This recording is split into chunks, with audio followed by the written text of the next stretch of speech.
Welcome into Wager Talk TV. I am Drew Martin, joined by Brian Leonard of WagerTalk.com and Teddy Covers from SportsMemo.com. We're talking Monday Night Football. A lot of tickets written on this game. Talking the Baltimore Ravens and the LA Rams. Seeing the Ravens -3 in the Coliseum, guys. Busy Saturday, Monday night here in the Coliseum. 46.5 being the total here, Teddy. Start off with you. Ravens -3 on the highway. You interested?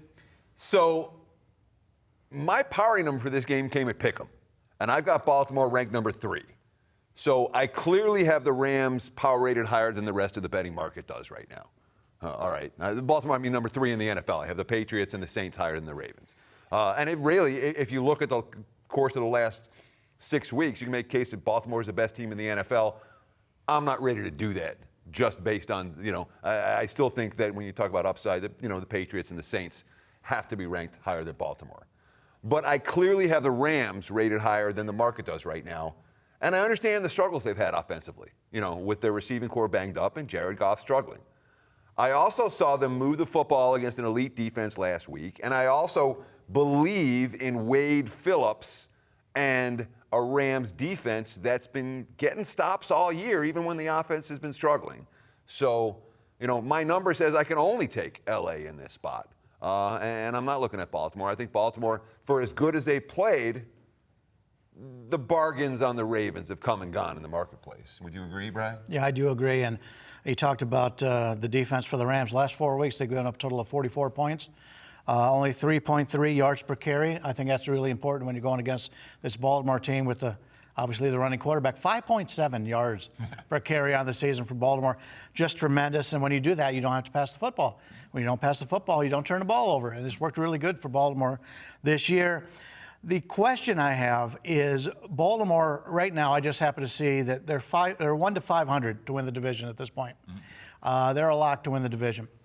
Now, granted, obviously, they got other teams they got to worry about for playoff seeding and all, but they play back-to-back games against NFC opponents, and then they end the season getting to play Buffalo, the Jets, Cleveland, and Pittsburgh. They got an easy schedule after these 2 games against the NFC, but we've done this long enough to know that you have priorities in the NFL. You have division games, you have conference games, and then you have non-conference games.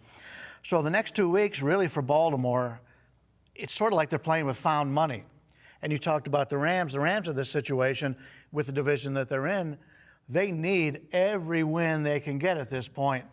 And if that defense can slow down this Baltimore running game, I agree with you. The line, the power ratings between these 2 teams is not showing that Baltimore's that much better. Now, granted, the Rams don't have much of a home field advantage here, but Baltimore's talent-wise is not that much better than the Rams at this point, and I think there's a little bit of value on the Rams. And the Rams have at least some home field. The Chargers have no home field. None at all. Yeah. The Rams have some. I don't know if you give them a full 3 points, but on the other hand, the markets don't seem to be giving them any home field at all in this game. And Brian, it sounds like you were bringing motivation a little bit into the handicap. Teddy, I want to ask you a question off of that. In terms of, it being a Monday nighter, does that kind of work to kind of cross out the motivation question marks in this handicap? Yeah, in my opinion. I mean, for as much, if you look at these 2 games against NFC foes, I would think that the next week after the Monday night game would be more of a throwaway game. Maybe circle Baltimore for next week going forward. Sure. And Brian, anything off of that in conclusion? Yeah, I agree. When you play on Monday night or Sunday night football, when all your friends from all the other teams are watching you, there's no letdown in those situations. Great stuff, guys. Follow Brian on Twitter at @BLeonardSports and Teddy on Twitter at @Teddy_covers. Also, remember, $2 Tuesday. Every Tuesday, get the hottest handicappers' best bet for just $2 at both WagerTalk.com and SportsMemo.com.